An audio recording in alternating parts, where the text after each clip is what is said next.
নমস্কার বন্ধুরা, সবাইকে কিচেন হাউসে স্বাগতম। আজ আমি নতুন একটা রেসিপি নিয়ে আসছি, ভেজ চাউমিন। অনেকেই অনেক রকমভাবে এই রেসিপিটি করেন, কিন্তু আমার মতন একবার আপনারা বানিয়ে দেখুন, আশা করি খুবই ভালো লাগবে।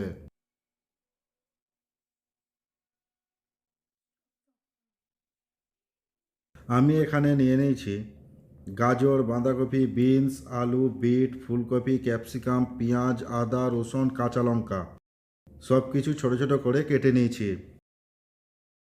আর এখানে নিয়ে নিয়েছি আমি কিছু চীনা বাদাম। কড়াইয়ের মধ্যে জল গরম হয়ে গেছে, এতে আমি দিয়ে দিচ্ছি সাদা তেল 2 চামচ মতন। জলের মধ্যে তেলটা দেওয়ার কারণ হলো যাতে চাউমিনগুলো জড়িয়ে না যায়, একটা একটা থাকে। এর মধ্যে এখন আমি দিয়ে দেবো চাউমিন।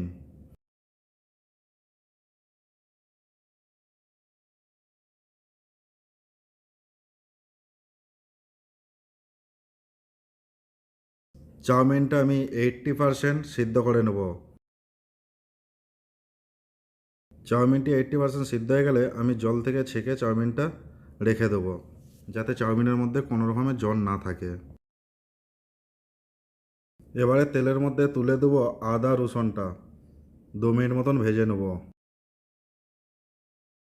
এই রেসিপিটি বানাবার পর আপনারা অবশ্যই কমেন্ট করে জানাবেন যে রেসিপিটি কেমন হয়েছে।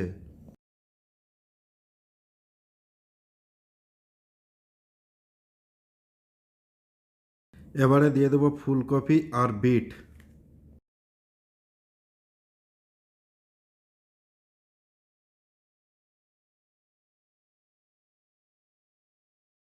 এরপর দিয়ে দেবো গাজর, আলু দিয়ে সেম 2 মিনিট মতন ভেজে নেব।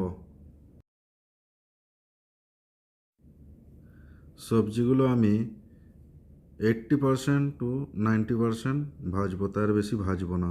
চাউমিনের মধ্যে একটু কাঁচা থাকলে খেতে ভালো লাগে।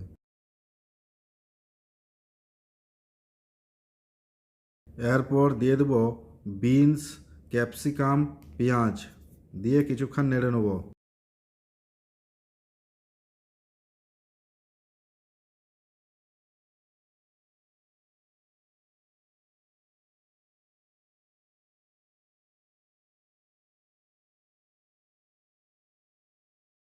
এরপর দিয়ে দেবো বাঁধাকপি আর মটর।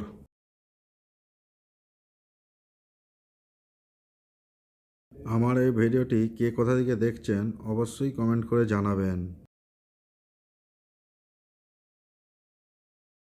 যদি আমার এই রেসিপিটি আপনাদের ভালো লেগে থাকে তাহলে চ্যানেলটি সাবস্ক্রাইব ও লাইক করে দিন।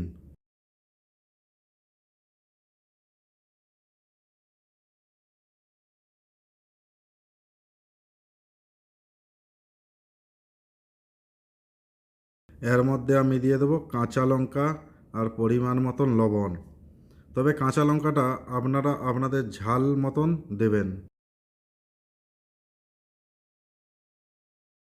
যারা আমার চ্যানেলে নতুন আসছেন তারা অবশ্যই চ্যানেলটি লাইক ও সাবস্ক্রাইব করে দিন, যাতে আমি যে কোনো নতুন রেসিপি ভিডিও আপলোড করলে আপনারা খুব সহজেই পেয়ে যাবেন। সব উপকরণগুলো আমার ভাজা হয়ে গেছে। এবারে এতে দিয়ে দেবো চাউমিন। চাউমিনটা দিয়ে ভালোভাবে ভেজে নেব। এই চাউমিনটি বানাবার জন্য আমি কোনো রকমভাবে সয়া সস, ভিনিগার, চিল্লি সস, টমেটো সস কোনো রকম কিছু ব্যবহার করি না। এটা আপনারা এভাবেই একবার বানিয়ে দেখুন, আশা করি খুবই ভালো লাগবে।